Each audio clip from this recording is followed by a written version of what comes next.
Friends, তো আজকে আবার একটা ছোট্ট ব্লগ নিয়ে চলে এলাম।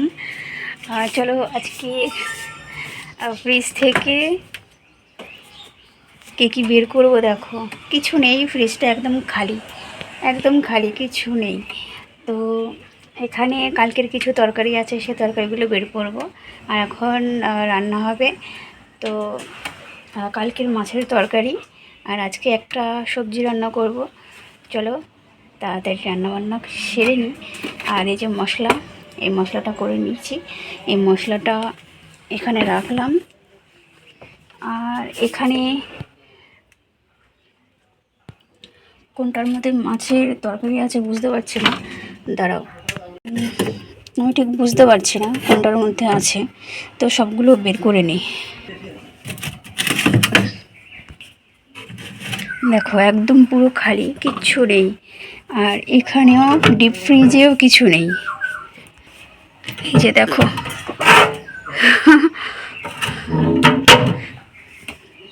কিচ্ছু নেই। আর এই সাইডে আছে, এটা হচ্ছে খেজুরের গুড়, এখানে একটা পাউরুটি আছে, আর এখানে কিছু আচার আছে, আর এটাও গুড়। তো চলো বন্ধ করে দিই। এবার এইগুলো নিয়ে যাই, কোনটার মধ্যে কী আছে আমি ভুলে গেছি। তো এগুলো নিয়ে যাই, আজকে কাঠে রান্না হবে, তো সেখানে নিয়ে যাব। হ্যাঁ রান্না হবে, আসো। আমি ভেবেছিলাম যে কাঠে রান্না হবে, কিন্তু কাঠে আজকে রান্না করবে না বলছে মা এখানে এই আঁচ ধরিয়ে দিয়েছে, মানে গুলের উনান, এটা মা বানিয়েছে। এটা হচ্ছে সিলভার বালতি ছিল, সেই বালতিতে এভাবে উনান বানিয়েছে। আর এই যে দেখো আমাদের বাইরে যে রান্না করি, সেই রান্নার জায়গাটা দেখো কত মানে অগোছালো হয়ে আছে। তো শুধুমাত্র বাইরে রান্না করা, এটা এই সাইডেরটা হচ্ছে রান্নাঘর।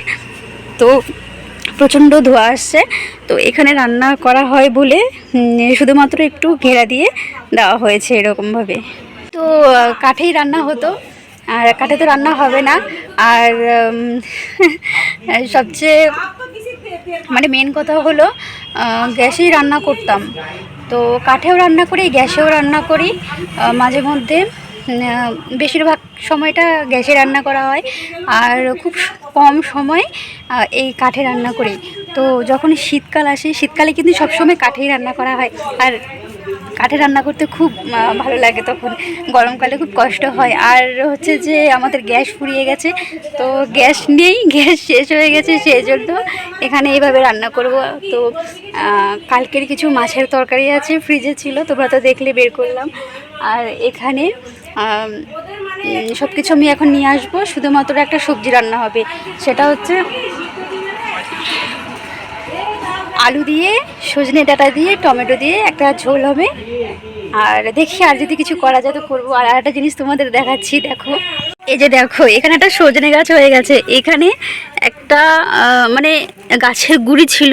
এই যে দেখো সজনে গাছ কিন্তু যেখানে সেখানে ফেলে রাখলেও এইভাবে শ্যাম বেরিয়ে যায়। তো এই যে দেখো আমি এটাকে আর তুলে ফেলে দিইনি, আমার বেশ ভালো লাগছে দেখতে। দেখো তো এইখানে যদি গাছ হয়ে যায় তাহলে এখান থেকে, এখানে একটা গাছ ছিল অবশ্য, এখানে একটা গাছ ছিল, এখানে না, এই সাইডে ছিল, এই সাইডে ছিল, এখানটায় ছিল। তো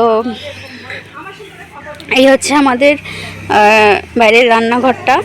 আর এখানে আঁচ যখন উঠে যাবে তখন ভাতের হাঁড়ি বসিয়ে দেবো, রান্না হবে। আর চলো একটা জিনিস দেখাই, এই যে এইখানে তোমাদের দেখাই, না দেখালে বুঝবে না। এই দেখো কত তেঁতুল, কালকে মা এনেছে, কত তেঁতুল দেখো, আমার তো জিভে জল চলে আসছে। এখানে রেখেছি, দাঁড়াও ভালো করে রাখি, পড়ে গেলে একদম সর্বনাশ। ঢেকে দিয়েছে মা, দাঁড়াও এই বস্তাটা দিয়ে ঢেকে দিই। ঢেকে দিয়েছি কেন, পাখিতে এসে মুখ দেবে, সেই জন্য এরকমভাবে ঢেকে দিয়েছি। দেখো আর এই যে দেখো গোলাপ ফুল ফুটেছে, ফুলগুলো নষ্ট হয়ে গেছে কিন্তু অনেক কুড়ি এসছে, এই যে অনেক কুড়ি। এই যে আমাদের ধনে গাছ, দেখো কত বড় বড় হয়ে গেছে, আর বীজ হয়ে গেছে, দেখো বীজ এসছে। এই যে দেখো হেভি সুন্দর সেন্ট, মানে হেভি সুন্দর গন্ধ, দারুণ সুন্দর গন্ধ। এই যে এটা দেখো কত বড় হয়ে গেছে।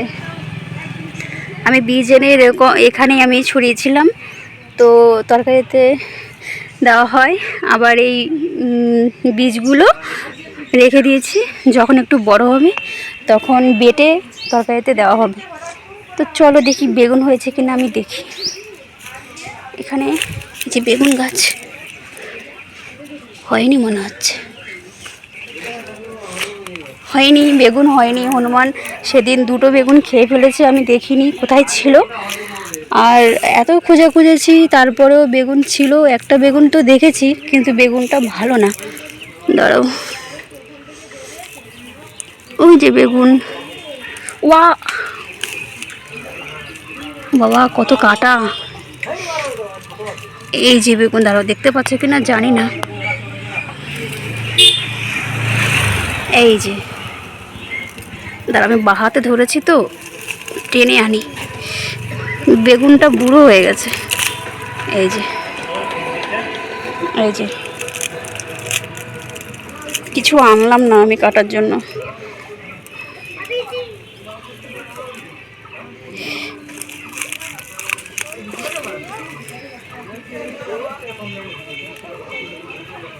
এ বাবা বেগুনটা নষ্ট হয়ে গেছে, এই যে দেখো বেগুনটা খারাপ হয়ে গেছে, তবু তুলে নিই। এই যে খারাপ হয়ে গেছে দেখো বেগুনটা, আগে দেখিনি, দেখি আর আর আছে নাকি দেখি। মানে বেগুন এমন একটা জিনিস, যতই দেখি না কেন তারপরও ঠিক থেকেই যায় কোথাও না কোথাও, তো আর মনে হচ্ছে নেই। তো চলো দেরি হয়ে যাচ্ছে, রান্না বসাতে হবে। এই যে রাখলাম, আর এবার ভাতের হাঁড়ি নেব এখান থেকে ভাতের হাঁড়ি, এখান থেকে সব যা লাগবে বাটি। আর এই যে এইখানে সিলিন্ডার ফাঁকা হয়ে আছে, ওখানে ওটা পড়ে আছে। তো এখানে দেখাই তোমাদের, অন্ধকার আসছে তো এগুলো বের করি, কি কি আছে দেখি। এগুলো সকালবেলা রান্না করেছিলাম রুটির সাথে খাবার জন্য। আর এই যে সজনে ডাঁটা, বেগুন, আলু এগুলো দিয়ে রান্না হবে। তো চলো আমি একটু গুছিয়ে নিই, তারপর তোমাদের দেখাচ্ছি। তো নিয়ে আসলাম হাঁড়ি, এইবার হাঁড়িটা বসিয়ে দিলাম। আজ একদম ভালোভাবে উঠে গেছি, সব মানে যেগুলো ভালো মতো জ্বলে গেছে সেগুলো ঝরে ঝরে পড়ছে। তো আজকে চেষ্টা করবো যে তরকারিটা রান্না করবো সেটা তোমাদের সাথে শেয়ার করার। তো চলো আমি এখন চাল ধুয়ে আনি, ভাত বসিয়ে দেবো, আর ভাতটা হয়ে যাবে তারপর আমি তরকারিটা রান্না করবো। তো চলো ভাতটা তাড়াতাড়ি রান্না করে নামিয়ে ফেলি। আর তোমরা কিন্তু পাশে থেকো, সাথে থেকো, আর চলে যেও না, আমার ভিডিওগুলো কিন্তু অবশ্যই দেখো। তো এবারে কড়াই বসিয়ে দিয়েছি, কড়াইটা গরম হয়ে গেছে, দিয়ে দিলাম সর্ষের তেল। আজকে রান্নাটা একদম সিম্পলভাবে হালকা মশলা তরকারি হবে আর একটু ঝোল হবে। তো দিয়ে দিলাম এবার তেজপাতা, শুকনো লঙ্কা আর জিরে ফোড়ন। তেলটা হয়ে গেছে, এবার আমি সবজিগুলো এক এক করে দিয়ে দেব। এই যে দিয়ে দিলাম আলু,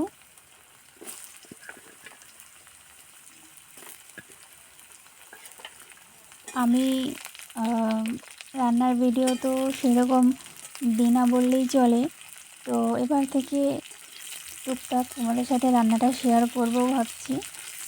তোমরা অবশ্যই কিন্তু কমেন্টে জানিও যে কীরকম ভিডিও তোমরা দেখতে চাও, তো অবশ্যই কমেন্টে জানিও। আর 2টো কাঁচা লঙ্কা চিড়ে দিয়ে দিলাম। এরপরে দেব আমি সজনে ডাঁটা। তো চলো সজনে ডাঁটা দিয়ে দিলাম।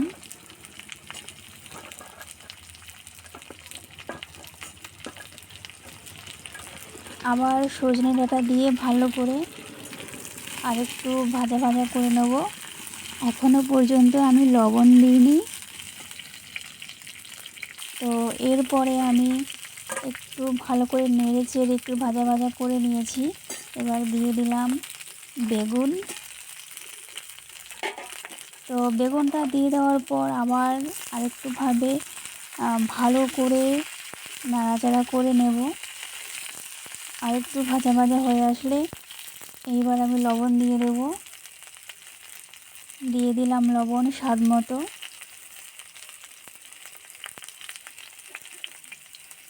স্বাদ মতো লবণ দিয়ে দিয়েছি।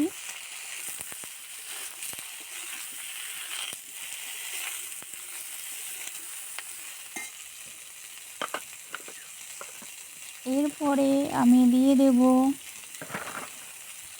হলুদের গুঁড়ো।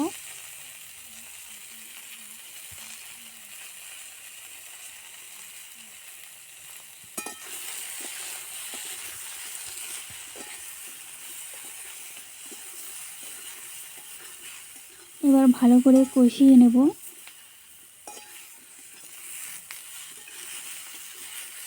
যেহেতু গুলে রান্না হচ্ছে তো একদমই কষ্ট হচ্ছে না বলেই চলে। একভাবেই গুলের আঁচে রান্নাটা হচ্ছে।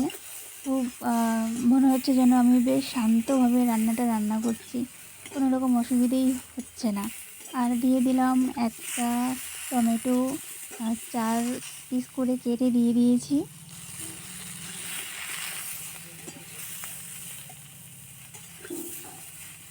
তো আর একটু ভালো করে কষিয়ে নিই কিছুক্ষণ। এরপরে দিয়ে দেবো আমি আদা জিরে, তার সাথে গোলমরিচ বাটা। একদম নিরামিষ তরকারি হবে।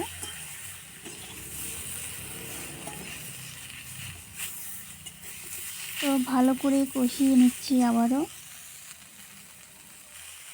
কালারটা দেখো কতটা সুন্দর লাগছে।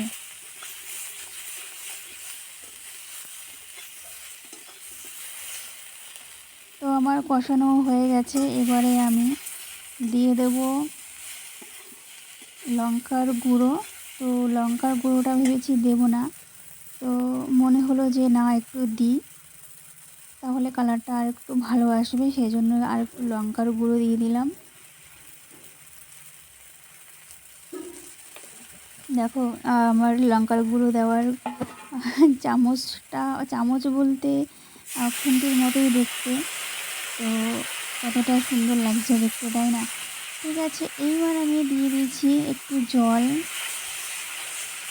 জল দিয়ে হালকা একটু কষিয়ে নেব। আর কিছু সময় একটু কষিয়ে নেব।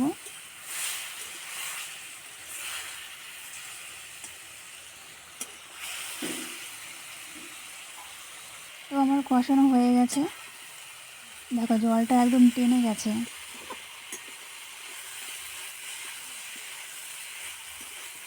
এবার আরেকটু নেড়ে চেড়ে নিয়েছি। এই যে দেখো কতটা সুন্দর কালার এসছে, কি দারুণ লাগছে।